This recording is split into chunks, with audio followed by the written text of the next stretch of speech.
So this is another article, and this is in relation to the FDA now being forced to remove all their posts against people that were saying that ivermectin could be used to cure COVID.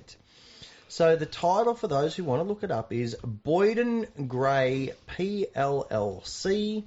FDA agrees to remove "You are not a horse" posts in first of its kind win for doctors.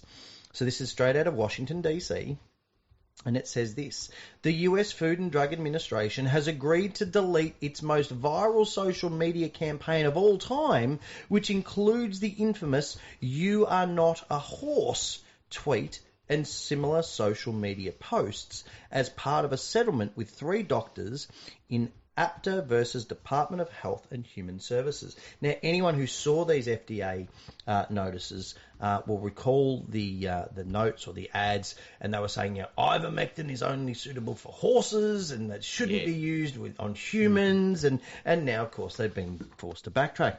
And it goes on to say the doctors who are represented by Boyden Gray PLLC sued to stop the FDA from giving unlawful medical advice. That sounds familiar, doesn't it? About the off-label use of ivermectin to treat or prevent COVID-19. Again, where is the FDA authorised, like ATAGI here in Australia? Where are they authorised to give medical advice? Of course they're not. Today's settlement with the FDA is a major win for the doctor-patient relationship. Yes. Another term that we've bantered around for the last 3 years, said Paul E. Marek, one of the doctors in the case. It vindicates our position that the FDA overstepped its regulatory authority by trying to dictate appropriate medical care, just like ATAGI did here. The Fifth Circuit previously held that the FDA had identified no authority allowing it to recommend consumers stop taking medicine or to otherwise give medical advice, even in tweet-sized doses. The court further emphasised that the FDA is not a physician, much like ATAGI here in Australia.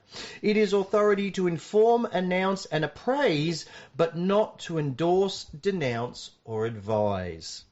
Boyden Gray PLLC provides clients with strategic counsel, regulatory engagement and impact litigation on the most difficult issues across law, public policy and politics.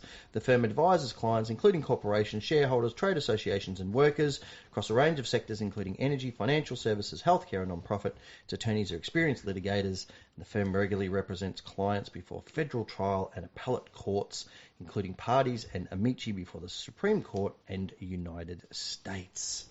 So, this is a big case because, of course, I remember way back when it all came out, you were talking on this show about ivermectin and, we stupidly mentioned it on a few of the video updates and, of course, they were immediately censored and they were, deleted from YouTube as medical misinformation. And now, of course, it turns out that wasn't the case at all. And the FDA had no right to make those statements and to publish those posts. Exactly.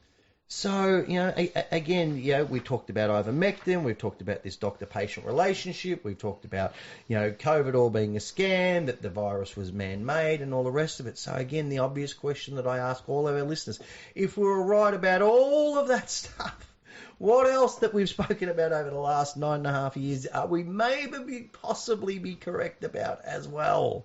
Okay, again, don't blindly believe anything we say, but if something piques your interest, if something grabs your attention, then please go away and do the research for yourselves. I mean, most of the stuff that we talk about, we give references for. We put the articles up, we put the studies up, we post them all onto our website. All the stuff we show you where to go to confirm and verify and validate this information for yourselves. We mentioned the court cases, we mentioned the sections and subsections of legislation. It's all there. You just need to put in a little bit of time, effort and energy to go and research it for yourselves and, find this information out so that, it's not just us sitting around, here in the studio telling you this stuff. It becomes your information because you understand it, because you've researched it and figured it out for yourselves. And that, of course, is where it gets its true power from.